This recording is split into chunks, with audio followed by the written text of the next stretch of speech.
Starts right now. It was great to be with you. We'll begin with this Fox News alert. President Trump proving again to be a major force for Republicans running, as we're getting new reaction to the results of last night's primaries and what they could tell us about the November midterm elections. This is Outnumbered. I'm Harris Faulkner. Here today, Melissa Francis, Town Hall editor and Fox News contributor Katie Pavlich, former deputy spokesperson for the State Department, Fox News analyst and host of Benson and Harf, Marie Harf. And in the center seat today, opinion editor and columnist for the Washington Times and Fox News contributor himself, Charlie Hurt, is outnumbered. Happy summer. Happy summer. And, anytime you're in New York and it's not 9,000 degrees out. Yes. Or raining. 100% raining. I'm never going to complain because when it's snowing, I'm just sad girl. I'm with you. Right? I'm just sad girl. I'll take the snow over the 99 degrees and humidity in New York City and the smells. The smell. The permafrost. Look at this opportunity to move on. Last night's results showing the Trump effect is in full effect for Republicans, particularly in the Midwest. In the Minnesota GOP governor's primary, Trump supporter Jeff Johnson beat former governor Tim Pawlenty. You may remember Pawlenty was once a GOP star and former presidential candidate. He was also fiercely critical of President Trump. In Wisconsin, right next door, Republican candidate Leah Vukmir won her primary. She'll be facing off against Democrat Senator Tammy Baldwin in November. Vukmir also once critical of the president, but last night she made it very clear whom she supports. Watch it. We're going to take that to Washington, where they need the help of a strong conservative to join the ranks to help President Trump make America great, keep America great. And the president tweeted this: congratulations to Leah Vukmir of Wisconsin on your great win last night. You beat a very tough and good competitor and will make a fantastic senator after winning in November against someone who has done very little. You have my complete and total endorsement! Exclamation point. Meanwhile, Democrats making history in Connecticut, electing a school teacher who could become the first African-American Democrat to represent the state in Congress. And in Vermont, electing the first transgender gubernatorial candidate for a major party. Senior political correspondent Mike Emanuel is live in Minneapolis, my old city. And things are very interesting in that state right now.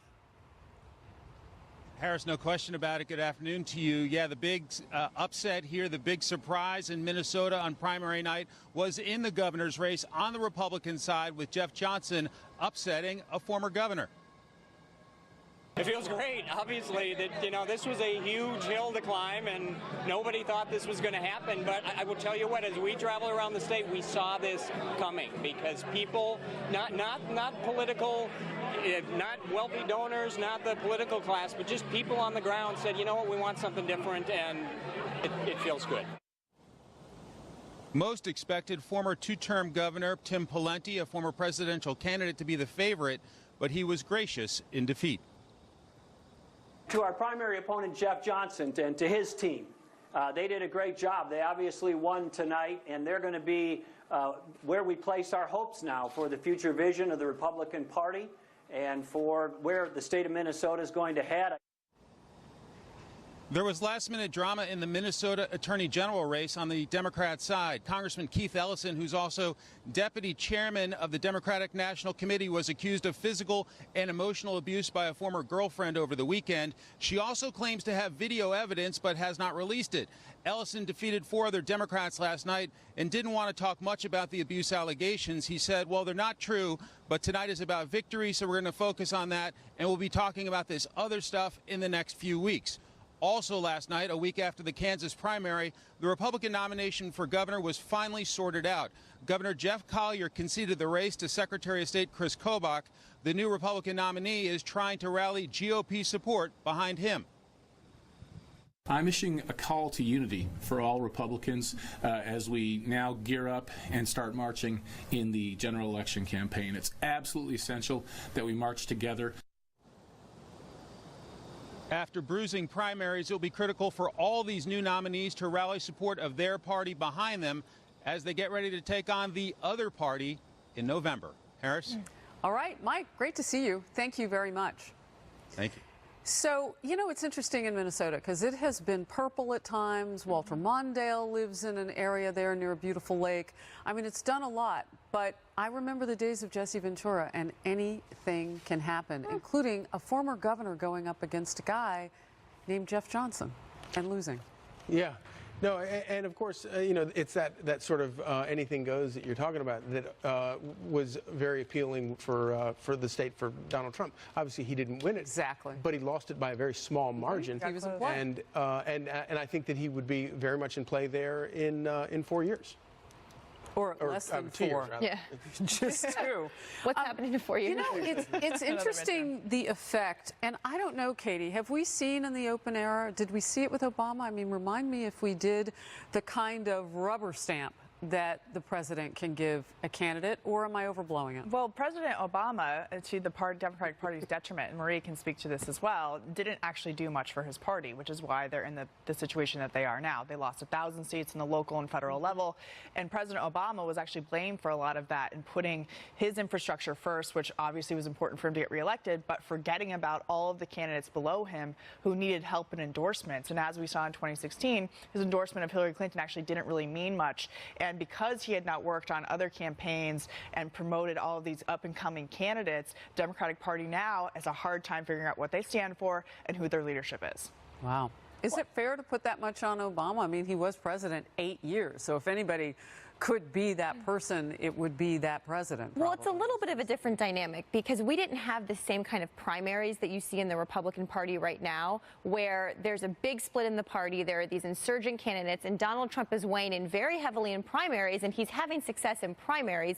We will see if that success extends to the general election in November. I think that's a huge open question, if he will endorse candidates that actually beat Democrats. So it's a little bit of a different dynamic. Katie is right that President Obama and our team did not invest in the state parties, in building a bench. That's part of the reason we're in this problem we're in now. There are other reasons, too. But I don't know if Donald Trump's building a bench or if he's just endorsing candidates in primaries that will outlast his presidency. I actually don't know the answer to that. I'm not sure. Well, he is doing something, Charlie, that he promised to do post-campaign trail, and that is let's put some Republicans in. And he saw this after the tax cuts and accomplishment that took, but also the fight that it took. He's definitely working a whole lot harder right now at being sort of a team captain, and it's not. But he wants his kind of Republicans. Yeah, absolutely. That's what he said. And he's having success, and he had success last night with that in a number of races. The other thing that is going on, I think, that is going to prove to be very problematic for Democrats is that this, you know, the whole thing that we witnessed with the Tea Party, with the Republican Party, it was so incredibly disruptive. We had some more progressive candidates win in several races last night, more success last night than we've had in the previous primaries. You're pressing the envelope to the left of what the rank and file Democratic voters will support, and it'll be very interesting to see whether or not those Democrats succeed in those races where they have picked a far more leftward candidate than even the mainstream part of the Democratic Party would like. You kind of are bringing up similar points about whether the people who those on the far left have chosen can win in November and whether those people who the president is backing can win. Because, I mean, neither one of these are establishment categories. Right. I mean, one of the most interesting races I think to watch is Wisconsin, because Scott Walker, it's like you can't kill him. I mean, like they just keep trying to get him out of office, and they just can't get rid of him. Yeah. It's interesting to see 8 Democrats line up and want to kind of be the one to challenge him and take him down. Marie, I'm wondering, you know, was it frustrating with President Obama, or did Democrats want him to focus on himself and his agenda, or was it frustrating to see him not sort of build and support other candidates around the country? Because it certainly takes a lot of energy to go out, and it takes the president, whoever that president is, away from Washington.